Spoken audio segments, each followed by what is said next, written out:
Welcome to today's market report. European stock markets edged higher on Tuesday, helped by gains from car giant Volkswagen, but fresh COVID concerns mounted. DAX in Germany traded 0.5% higher, CAC 40 in France was up 0.1%, FTSE 100 climbed 0.5%. Global equity markets have posted strong gains over the last few months as investors expressed confidence in the return to health of the global economy from the pandemic on the back of extraordinary amounts of monetary and fiscal stimulus. UBS lifted its view on Chinese growth early on Tuesday, now seeing the world's second largest economy expanding 9% this year, faster than the earlier forecast of 8.2%.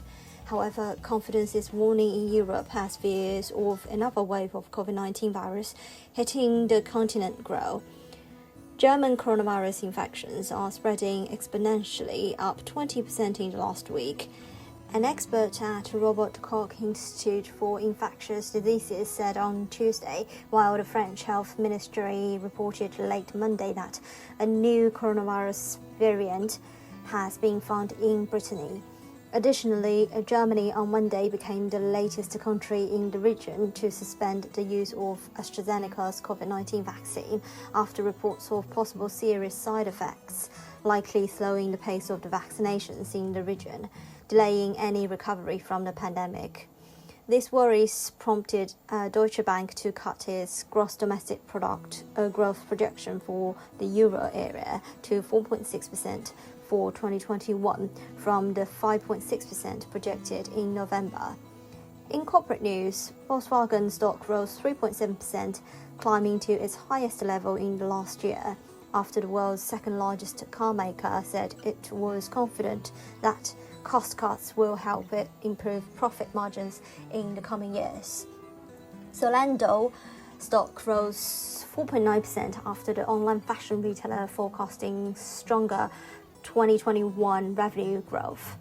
Credit Suisse stock rose 2.1% despite the Swiss banking giant flagging the possibility of writedowns following the collapse of its Greensill-linked supply chain finance fund and other dealings with the specialty firm. The Federal Reserve starts a two-day policy meeting later on Tuesday. The spotlight on the central bank will be even more intense this week as the surge in bond yields and a rebounding US economy has called into question its very loose monetary policies. Oil prices edged higher on Tuesday, with traders banking profits after recent gains ahead of key US crude inventory data from the API later in the session. US crude futures traded 1% lower at $64.65 per barrel.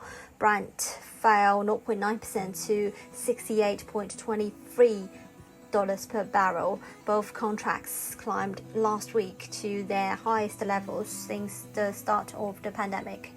Gold futures rose 0.1% to $1,730.45 per ounce. On the FX front, the GBP-USD pair maintained its offered tone through the mid-European session, albeit has managed to rebound over 40 pips from the one-week lows. The pair was last seen trading just below mid-138s, still down around 0.3% for the day. The pair extended last week's rejection slide from the key 140 psychological mark and continued losing ground for the third consecutive session on Tuesday. Investors turned cautious following the suspension of the Oxford AstraZeneca coronavirus vaccine in several European nations. This in turn benefited the safe haven US dollar and exerted some pressure on the GBP-USD pair. The greenback was further underpinned by the optimistic US economic outlook, bolstered by the passage of a massive $1.9 trillion stimulus package. That said, a softer tone surrounding the US Treasury bond yields held the US dollar bulls from placing aggressive bets. This was seen as the only factor that assisted the GBP-USD pair to find some support ahead of the 138 mark. Expectations about a relatively faster US economic recovery forced investors to start pricing in a possible uptick in US inflation. This further raised doubts that the Fed would retain ultra-low interest rates for a longer period and pushed the yield on the benchmark 10-year US government bond to over 1 year stops, or levels just above 1.6% last week. However, expectations that the Fed could take some actions to curb the recent sharp rise in long-term borrowing cost provided some respite to bond traders. Eurodollar attempts a recovery from recent lows in the 119 neighborhood on the back of some profit-taking in the greenback and the steady performance of US yields. The dollar index was up 0.1% at 91.927. Dollar yen was up 0.1% as well at 109.22 after rising to a 9-month high of 109.36 on Monday and ahead of Bank of Japan's 2-day policy meeting starting Thursday. This is today's market news. Thanks for listening. We'll see you next time.